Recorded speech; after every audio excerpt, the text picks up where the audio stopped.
Halo pemirsa Metro TV Lampung, selama 30 menit ke depan saya Herdiani Oktavia akan menemani Anda untuk mengupas tajuk dan juga berita apa saja yang sedang publish dan hits di 4 platform media Lampung Post Group kali ini. Dan saat ini bersama saya sudah ada Mustaan Basran, Kadif Pemberitaan Surat Kabar Harian Umum Lampung Pos. Namun sebelum kita lanjutkan untuk bedah tajuk kali ini, mari kita saksikan terlebih dahulu video editorial berikut ini.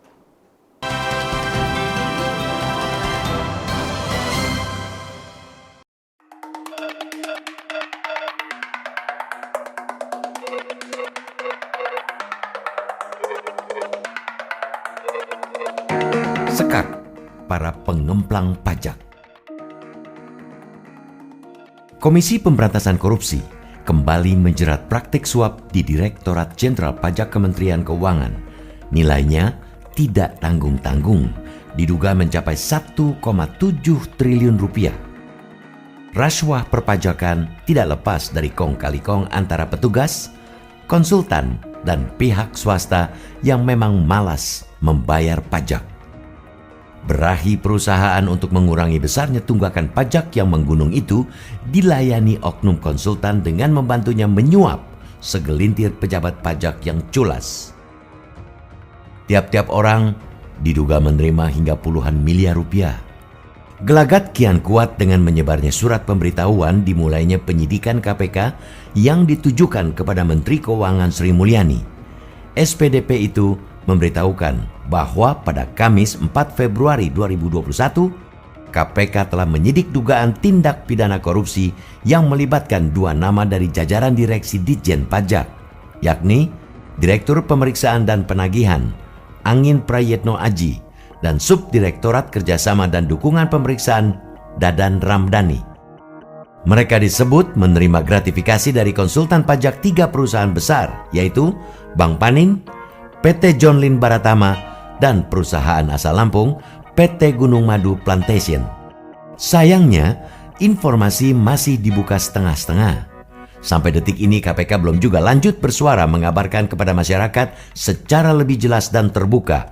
Padahal publik tidak lagi buta bahwa perkara pajak adalah ladang menggiurkan dan basah. Uang pajak ialah duit rakyat yang sangat bersinggungan dengan kesinambungan pembangunan negara. Tidak cukup jika bergemingnya KPK didalihkan pada asas praduga tidak bersalah. Toh, seperti halnya kasus kali ini, bermula dari laporan masyarakat yang menggunakan haknya untuk memaknai praktik korupsi sebagai delik aduan. Benar juga jika pada kasus-kasus sebelumnya praktik suap pajak akan terang benderang ketika sudah dilakukan operasi tangkap tangan. Namun, jangan sampai informasi ini dibiarkan simpang siur hingga memunculkan dugaan bahwa KPK pun sedang main tarik ulur. Tidak melulu keliru jika pada akhirnya publik makin liar berspekulasi.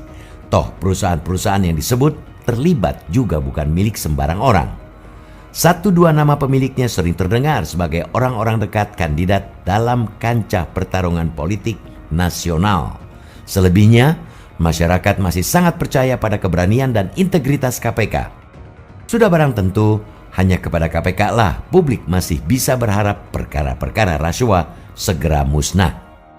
Soal pajak juga bukan perkara yang nihil dampak. Terlebih di masa pandemi COVID-19 yang mau tidak mau membuat pemasukan negara tersendat.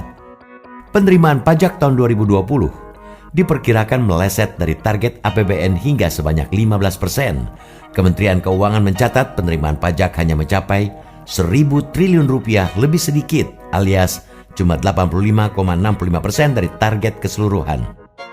Angka itu cukup jauh jika dibanding dengan perolehan tahun-tahun sebelumnya.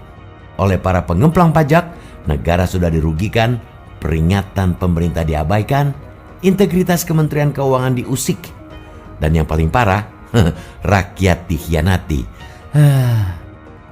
Suap pajak hanya menguntungkan secuil oknum penjahat anggaran. Jangan sampai penganut kebajikan yang masih terbilang lebih besar di Indonesia harus tunduk pada para penyembah sifat serakah.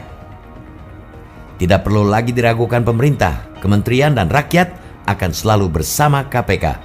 Ibarat permainan catur, cuma butuh selangkah untuk membuat para pengemplang pajak ini mati gerak lantaran tersekak. Syaratnya Teruslah bergerak dengan memegang teguh prinsip berani karena benar, dan jangan sekali-kali masuk angin.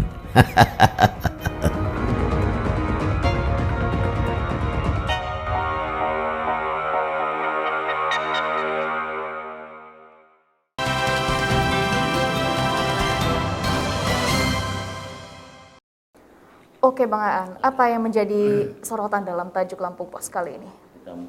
Kita mengharap pemerintah untuk menyekap pengarah pengembang pajak ya. Yang terutama pengembang pajak ini sangat merugikan masyarakat karena walaupun tidak langsung mengambil uang rakyat, tapi dia mengurangi pajak dia yang harusnya menjadi uang rakyat. Baik, tentunya bicara tentang pajak dan juga uang rakyat ini tidak main-main ya. Apalagi sekarang KPK sedang mengusut adanya aliran-aliran korupsi dari pajak tersebut sampai 1,7 triliun rupiah. Itu angkanya besar sekali loh Bang Aan, ya kan? Nah, kalau kita lihat nih ada sejumlah kuasa wajib dan juga tentunya para aparat pajak yang juga terlibat di dalamnya. Nah, bagaimana nih Bang Aan? Nah, jadi saat ini ada empat kuasa wajib pajak sama konsultan pajak dan 2 oknum aparat dari Dirjen Pajak yang sudah ditetapkan jadi tersangka oleh KPK gitu ya. Nah, salah satunya itu adalah konsultan pajak salah satu perusahaan besar di Lampung, yaitu Gula Putih Plantation, Gunung Madu Plantation itu. Wah, berarti ini termasuk juga di Lampung menjadi sorotan begitu ya. Nah, sebenarnya apa yang terjadi sehingga seharusnya mereka yang memang sebenarnya ini oknum ya Bang Aan, seharusnya menjaga pajak teralirkan dengan baik justru malah dikuasai gitu, dialihkan. Nah, itulah artinya kan gitu. Karena kuasa wajib pajak dan konsultan ini ternyata sekarang kan di bawah pengawasan oleh Dirjen Pajak ya, Dirjen Pajak. Mereka konsultan pajak itu tugasnya adalah menghitung berapa besaran pajak yang harus dibayarkan oleh perusahaan-perusahaan itu gitu ya. Bukannya membantu untuk memperkecil pajak perusahaan itu sehingga perusahaan harus membayar lebih kecil. Sementara mereka harus di sini kasus ini mereka memberikan atau menjanjikan uang atau jasa kepada oknum Dirjen Pajak itu senilai 50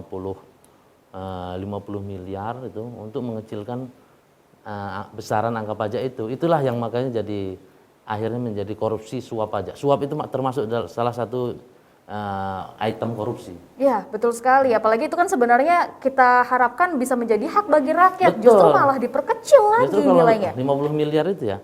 Kalau dia hitungannya 1 miliar itu 1 kilometer jalan hotmix, itu artinya sudah ada 50 km jalan hotmix yang tidak terbangun gara-gara ada suap pajak ini ke oknum Dirjen Pajak. Gitu.